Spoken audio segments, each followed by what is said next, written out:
여러분 안녕하세요. 이해란 TV의 이해란입니다.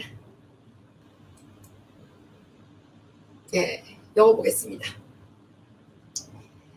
이게 지금 우리나라가 본격적으로 지금 망하는 단계에 들어섰는데요.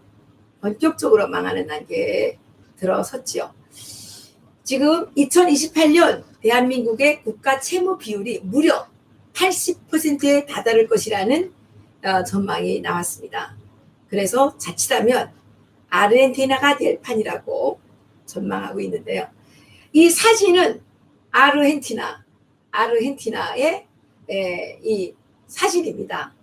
이 아르헨티나 정부가 이게 이제 디폴트 사태에 직면하게 됐을 때 이 아르헨티나 사람들이 이렇게 쭉 늘었어요. 이게 노숙자들이겠죠. 그래서 대한민국도 이렇게 2028년 멀지 않았죠. 8년 있으면 그렇게 되는 겁니다. 국가 채무 비율이 80%를 넘어서게 될 것이다. 이게 서울시립대 교수가 전망한 것인데요. 그 기축통화국이 아닌 한국에서 이 정도 채무 비율은 아르헨티나 등이 경험했던 디폴트를, 그러니까 채무 불이행이죠. 우려할 수준이라는 이 경고라고 하는데요. 무려 3차 추경이 35조 3천억이라고 합니다. 이 돈 벌 줄은 모르고 돈 쓸 줄만 아는 이 지금 문재인 정권 때문에 대한민국 국민들이 앞으로 겪어야 할 이 정말 끔찍한 이 재난 상황에 대해서 지금 진단이 나오고 있는 것입니다.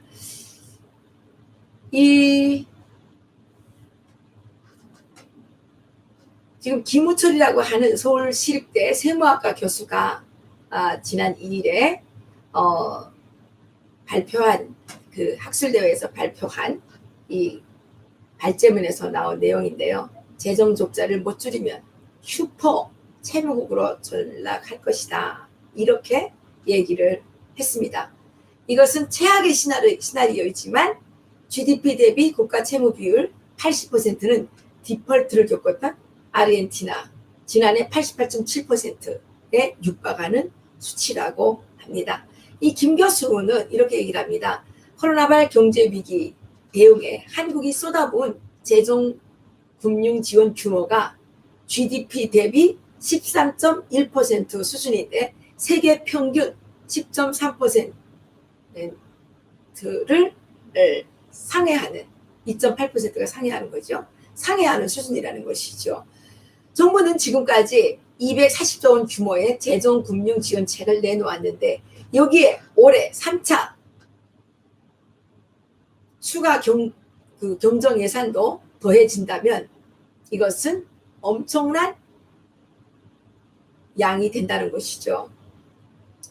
강기정 청와대 정무수석이 3차 추경 규모에 대해서 35조 3천억 정도로 맞췄다고 말을 했다고 하는데요.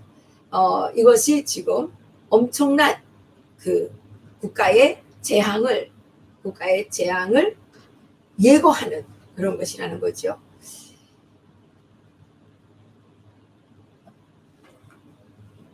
이게 만약 경우에 이러한 합종 재정 기조를 계속 유지하게 된다면 재정 수지 적자가 120조 원, GDP 대비 관리 재정 수지 적자 비율은 6%를 넘어설 가능성이 크고 이것이 내년 예산 지출 올해 대비 9% 이상 증가, 세입 증가율 3% 이하, 경상 성장률 4% 이하 중 한 가지 이상 현실화됐을 경우를 가정한 것이라고 합니다. 국가 채무 비율도 50%에 이를 것이라고 이제 내다보고 있는데요. 지금 재정 건전성에 가장 큰 문제가 되는 것은 국가의 이 퍼주기 전략이죠. 지금 뭐 100만 원씩 4인 가족 기준 100만 원 다 나눠줘서 좋긴 하지만 그것보다는 세금을 줄여줘야 되는데 세금은 계속 늘리고 계속 돈은 자기들 용돈처럼 나눠주면서 인기몰이를 하고 이렇게 되면 어떻게 되겠습니까? 나가 떨어지는 기업이 너무 많겠죠. 폐업하는 기업이 늘어나게 되면 세금을 낼 대상자들이 많이 줄어들겠죠. 그러면 어떻게 되겠습니까? 국가 채무가 늘어날 수밖에 없겠죠. 이 위에서도 말씀드렸다시피 이 세금은 줄고, 그러니까 세입은 줄고, 예, 그 지출은 늘고 이렇게 되면 어떻게 됩니까? 빚만 쌓일 수밖에 없지 않겠습니까? 그러면 대외 신인도 그 문제에 큰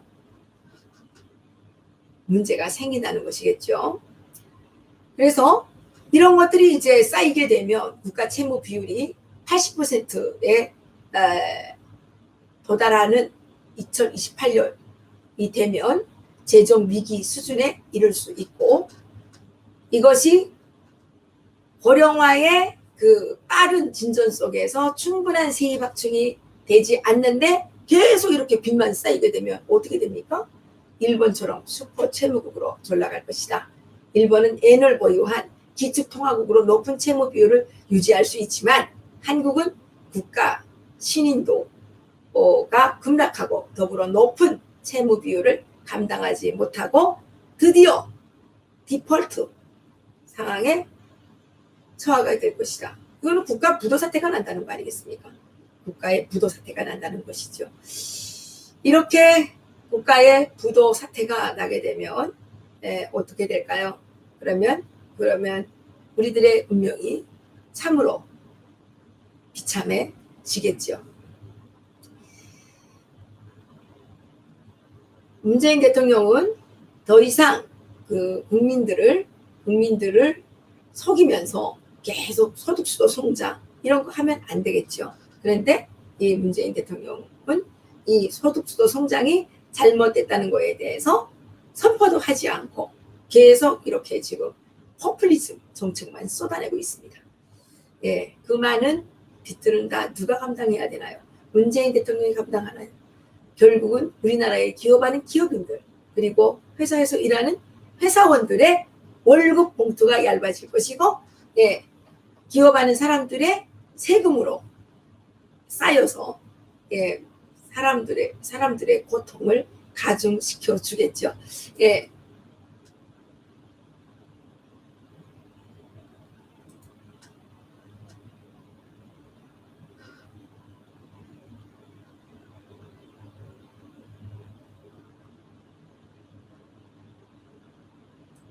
네, 이거 보겠습니다. 이렇게 되는 경우에 어떻게 되느냐? 한국 성장률은 5년마다 1%씩 감소를 해서 이제 뭐 마이너스 성장으로 가겠죠. 이게 분기별 실질 GDP 성장률 도표인데요. 네, 그래프를 보시게 되면 2018년 1분기에 성장률이 1.1%입니다. 전년 대비 0.6% 마이너스입니다. 예. 그리고 그 2019년 1분기를 보게 되면 마이너스 0.3%입니다. 마이너스 0.3%. 예, 그러면 토탈리 이렇게 2020년 1분기에는 2019년 1분기에는 0.3 마이너스였는데 지금 2020년 1분기의 경제 성장률은 마이너스 1.3%라는 거죠. 그렇죠. 저희가 작년보다 장사가 너무 안 되는 거예요. 작년 대비 사실 1분기에 저희들이 그 매출이 3분의 1로 줄어버렸어요. 그래서 나랏빛이 이렇게 늘어나고 있는데 성장률이 뚝뚝 떨어지고 있다는 그 평가가 서울대 경제학부 김세직 교수, 안재빈 교수가 작성한 한국교시경제 진단 발제문에서 나왔다는 것입니다. 한국 경제가 1990년대 이후부터 지난해까지 5년마다 경제 성장률이 1%씩 지속적으로 하락하고 있는 것으로 나타났다는 것입니다. 코로나19 여파에 관계없이 한국 경제는 이미 그 장기 하락 추세를 이어가고 있는데 이 코로나 사태가 앞으로 이것을 더욱더 가속화시킬 것이라는 것이죠. 이 장기 성장률의 하락 50%는 노동 생산성의 증가율이 감소하고 또 35%는 산업 구조의 변화에서 오는 것이고 15%는 고용 증가율 감소 때문인 것으로 설명할 수 있는데 이것들은 지속적인 성장률 하락 방지를 위해서 제조업 대비 낮은 서비스 산업의 생산성 향상과 함께 서비스업으로 고용이 과도하게 몰리는 현상을 방지해야 한다고 주장을 했습니다. 그런데 우리나라가 뭐 지금 제조업은 하기가 상당히 어렵죠. 왜냐하면 인건비가 높기 때문에 그것도 또 국가가 최저임금이라는 걸 도입을 해가지고 안 되니까 지금 잘 나가던 중소기업들은요 이미 폐업을 하고 다른 나라로 다 옮겨갔고요. 지금 영세 제조업만 지금 다 남아있는 그런 상황입니다. 이런 상황에서 우리나라가 이제 앞으로 어떻게 정말 이 나라를 유지해 나갈지 참으로 걱정이 된다는 것이죠. 이해란TV 구독, 좋아요 부탁드리겠습니다. 그리고 능라밥상 냉면이 요즘에 아주 전성기인데요. 많이 오십니다. 여러분들께서 꼭 오셔서 능라밥상에서 만드는 100% 메밀냉면 맛봐 주시기를 간절히 부탁드리겠고요. 통일약과 쌈장, 고기 쌈장, 해물 쌈장 이런 것들도 제가 많이 개발해 놨으니까 주문해서 여러분들이 드시면 건강에 도움이 될 것입니다. 그리고 코로나를 막기 위해서 코로나를 예방하기 위해서라도 여러분들이 김치, 된장, 고추장, 마늘 많이 드시기를 요청드립니다. 오늘 여기서 마치겠습니다. 정말 고맙습니다.